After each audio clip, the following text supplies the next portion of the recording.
नमस्कार। आज हम एक गहरी नजर डालने वाले हैं उत्तर प्रदेश पर। यह सिर्फ भारत का सबसे ज्यादा आबादी वाला राज्य नहीं है, बल्कि एक ऐसा प्रदेश है जो एक बहुत बड़े बदलाव के दौर से गुजर रहा है। ये कहानी सिर्फ नई सड़कों और फैक्ट्रियों की नहीं है, बल्कि एक पूरी अर्थव्यवस्था और समाज के एक नए जन्म की कहानी है।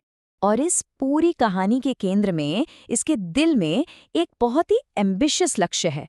$1 ट्रिलियन की अर्थव्यवस्था।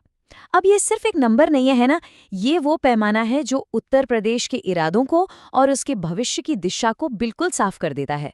तो सवाल उठता है, आखिर भारत का ये सबसे बड़ा राज्य अपना ये नया आर्थिक भविष्य गढ़ कैसे रहा है?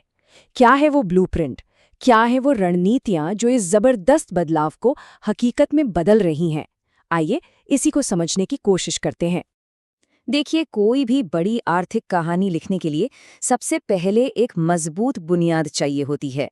और उत्तर प्रदेश के लिए ये बुनियाद है उसका इंफ्रास्ट्रक्चर, खास तौर पर लॉजिस्टिक्स, यानी सामान और लोगों की आवाजाही को आसान बनाने वाली रीढ़ की हड्डी। और इस पर जरा गौर कीजिए, ये आंकड़ा सच में चौंकाने वाला है।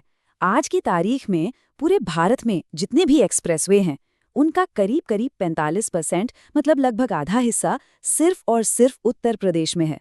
इससे अंदाजा लग जाता है कि हाई स्पीड रोड कनेक्टिविटी को लेकर यहाँ कितनी गंभीरता है। और एक बात साफ समझनी होगी, ये सिर्फ गाड़ियों के दौड़ने के लिए बनी सड़कें नहीं हैं। ये असल में विकास के गलियारे हैं, इकोनॉमिक कॉरिडोर्स हैं।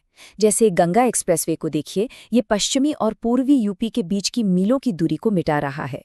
तो वहीं बुंदेलखंड एक्सप्रेसवे उद्योगों को उन इलाकों में ले जा रहा है जहां पहले कोई सोच भी नहीं सकता था। और इस पूरे एक्सप्रेसवे के जाल के बीचों बीच, इसका दिल कह सकते हैं, एक नया ग्लोबल गेटवे बन रहा है, जेवर का नोएडा इंटरनेशनल एयरपोर्ट। ये सिर्फ एक और हवाई अड्डा नहीं है, बल्कि ये पूरे राज्य के ग्लोबल लॉजिस्टिक्स स्ट्रैटेजी का सबसे अहम हिस्सा बनने जा रहा है। अच्छा, अब जरा इसकी स्केल को समझिए। अनुमान ये है कि 2050 तक हर साल यहाँ से 20 करोड़ यात्री गुजरेंगे। 20 करोड़! सोचिए, जब इतने लोग और इतना सामान एक जगह से गुजरता है, तो वो जगह सिर्फ एक एयरपोर्ट नहीं रह जाती, वो पूरी अर्थव्यवस्था को चलाने वाला एक पावर हाउस बन जाती है।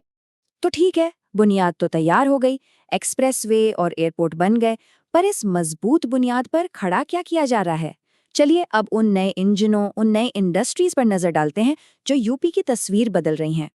तो असल में हो क्या रहा है? उत्तर प्रदेश अपनी पूरी पहचान बदल रहा है। एक ऐसा राज्य जो कल तक अपनी पहचान के लिए मुख्य रूप से खेती पर निर्भर था, वो आज एक डाइवर्सिफाइड मैन्युफैक्चरिंग पावर हाउस बन रहा है।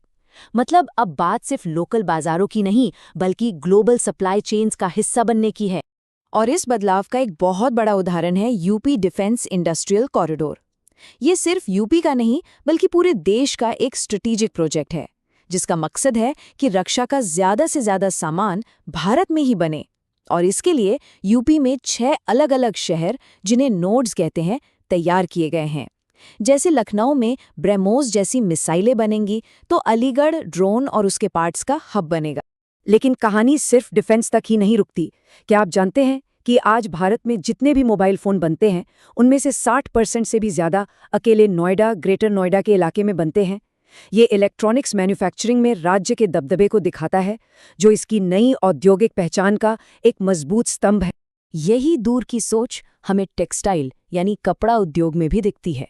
लखनऊ में जो नया PMMITR मेगा टेक्सटाइल पार्क बन रहा है, वो 5F विजन पर आधारित है। अब ये 5F क्या है? फार्म, फाइबर, फैक्ट्री, फैशन और फॉरेन। मतलब खेत में उगने वाली कपास से लेकर धागा बनने, कपड़ा बनने और फिर उसके फैशन डिजाइन से होकर विदेश में बिकने तक, सब कुछ एक ही जगह पर। इससे होता क्या है? लागत कम होती है और क्वालिटी वो बेहतर हो जाती है। चलिए अब बात करते हैं यूपी की आर्थिक रणनीति के शायद सबसे अनोखे, सबसे यूनिक पहलू की, और वो है आस्था और विरासत को एक मॉडर्न इकोनॉमिक इंजन में बदलना। ये कोई इत्तेफाक नहीं है, बल्कि एक सोची समझी रणनीति है। आध्यात्मिक केंद्रों को आर्थिक विकास के हॉटस्पॉट में बदला जा रहा है, और इसका सबसे ताज़ा और बड़ा उदाहरण है अयोध्या, जो अब धीरे धीरे राज्य की टूरिस्ट कैपिटल यानी पर्यटन राजधानी के तौर पर उभर रहा है। और इसका असर कितना जबरदस्त हुआ है, ये आंकड़े खुद बताते हैं। राम मंदिर बनने के बाद अयोध्या आने वाले टूरिस्ट्स की संख्या में एक ही साल के अंदर लगभग 3 गुना, जी हाँ 3 गुना उछाल आया है। अब जब इतनी बड़ी संख्या में लोग कहीं आते हैं तो होता क्या है, एक पूरी की पूरी नई सर्विस इकोनॉमी खड़ी हो जाती है। Hotels, restaurants, transport, real estate, इन सभी सेक्टर्स में जबरदस्त तेजी देखने को मिली है, जिससे बड़े पैमाने पर नौकरियां भी पैदा हो रही हैं। और ये कहानी सिर्फ अयोध्या की नहीं है। काशी विश्वनाथ कॉरिडोर ने वाराणसी की तस्वीर बदल दी। वहीं भारत की पहली अर्बन रोपवे सर्विस भी शुरू हो रही है। ग्लोबल टूरिस्ट को ध्यान में रखकर बुद्धिस्ट सर्किट को डेवलप किया जा रहा है और प्रयागराज में महाकुंभ 2025 की तैयारियां भी इसी का हिस्सा हैं।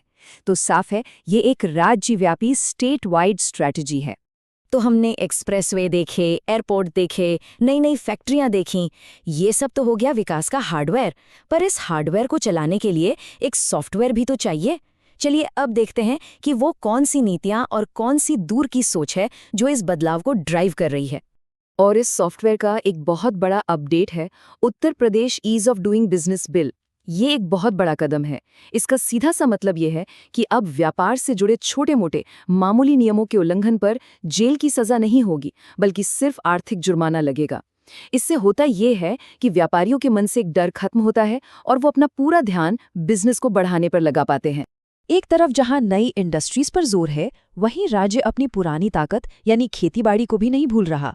आपको पता होना चाहिए कि आज भी राज्य की कुल कमाई यानी जीएसडीपी का 25% हिस्सा खेती से ही आता है और इसे मॉडर्न बनाने के लिए वर्ल्ड बैंक की मदद से कई प्रोजेक्ट्स चल रहे हैं। और ये विजन सिर्फ आज का नहीं, बल्कि आने वाले कल का भी है। इसी सोच के साथ राज्य लखनऊ में भारत का पहला एआई सिटी बना रहा है। ये दिखाता है कि यूपी की नज़र भविष्य की टेक्नोलॉजी पर भी है। तो ये पूरा सफर कैसा दिखता है? ये टाइमलाइन हमें एक साफ तस्वीर देती है। आज हम जहां खड़े हैं वहां से 2030 तक $1 ट्रिलियन की इकोनॉमी बनना है और फिर 2047 तक इस लक्ष्य को 6 गुना बढ़ाकर $6 ट्रिलियन तक ले जाना है। लक्ष्य वाकई बहुत बड़े हैं। तो कुल मिला के बात यह है कि उत्तर प्रदेश में जो कुछ भी हम देख रहे हैं वो अचानक या संयोग से नहीं हो रहा। इसके पीछे एक बहुत सोची समझी एक एम्बिशियस योजना है और उस योजना को जमीन पर तेजी से उतारा भी जा रहा है। तो आखिर में ये एक बड़ा सवाल हमारे सामने आता है कि जिस तरह से उत्तर प्रदेश खुद को बदल रहा है, क्या वो 21वीं सदी में विकास का एक नया मॉडल, एक नया ब्लूप्रिंट तैयार कर रहा है? एक ऐसा मॉडल जिसे शायद दुनिया के दूसरे विकासशील इलाके भी अपना सकते हैं। इस पर सोचना जरूरी है।